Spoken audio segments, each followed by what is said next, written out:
அனைவருக்கும் மார்கழி மாத காலை வணக்கம். ஸ்ரீ ஆண்டாள் நாச்சியார் திருவடிகளே சரணம். இன்றைக்கு 10வது பாசுரத்தையும் அதோடைய விளக்கத்தையும் நம்ம சிந்திக்க இருக்கிறோம். இன்றைக்கும் ஒரு தோழியை எழுப்புறதுக்காக தான் ஆண்டாள் நாச்சியார் வந்திருக்கிறாங்க. என்னென்னலாம் சொல்லி எழுப்புறாங்க அப்படின்றத நம்ம பார்ப்போம். நோட்டு ஸ்வர்க்கம் புகுகின்ற அம்மனாய் மாற்றமும் தாராரோ வாசல் திறவாதார் நாற்றத்துழாய் முடி நாராயணன் நம்மால் போற்ற பறை தரும் புண்ணிய நாள் பண்டு ஒரு நாள் கூற்றத்தின் வாய் வீழ்ந்த கும்பகர்ணனும் தோற்றும் உனக்கே பெருந்துயில்தான் தந்தானோ ஆற்ற அனந்தலுடையாய் அருங்கலமே தேற்றமாய் வந்து திரவேலோர் எம்பாவாய். இந்த பாசுரத்தை ஆரம்பிக்கிற பொழுதே ஆண்டாள் நாச்சியார் நோட்டு ஸ்வர்க்கம் புகுகின்ற அம்மனாய் அப்படின்றாங்க. அதாவது முற்பிறவியில போன ஜென்மத்துல ஸ்ரீமன் நாராயணரை வழிபட்டு பாவை நோன்பு முறைப்படி கடைபிடிச்சு அதனால இந்த ஜென்மத்துல சொர்க்கம் போல வாழ்க்கையை அனுபவிச்சுட்டு இருக்கக்கூடிய பெண்ணே, சீக்கிரம் எழுந்து வந்து கதவை தர, என்ன இன்னும் தூங்கிட்டு இருக்கிறே, சீக்கிரம் எழுந்து வா அப்படின்னு சொல்லி அழைக்கிறாங்க.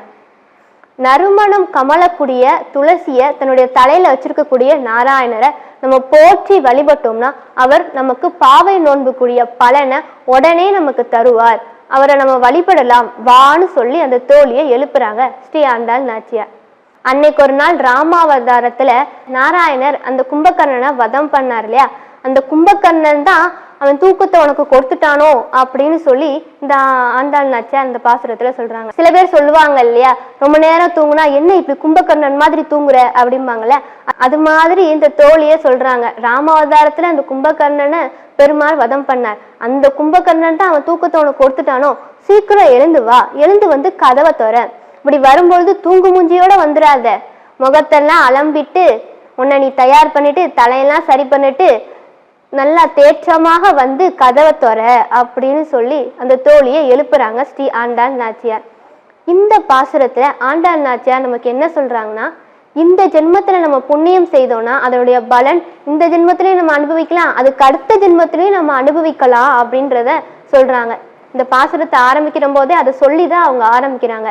போன பிறவியில அந்த நாராயணரை வழிபட்டு பாவை நோன்பு முறைப்படி கடைபிடிச்சு அதனால இந்த பிறவில சொர்க்கம் போல வாழ்க்கையை அனுபவிக்கக்கூடிய பெண்ணே அப்படின்னு தான் அழைக்கிறாங்க.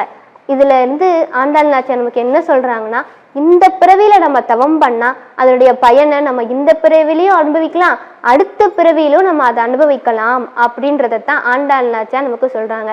நாமளும் இந்த பிறவியில அந்த ஸ்ரீமன் நாராயணரை வழிபட்டோம்னா அவர் நமக்கு சகல சௌபாக்கியங்களையும் இம்மையிலும் தருவார், மறுமையிலும் நமக்கு தருவார். ஸ்ரீ ஆண்டாள் திருவடிகளே சரணம்.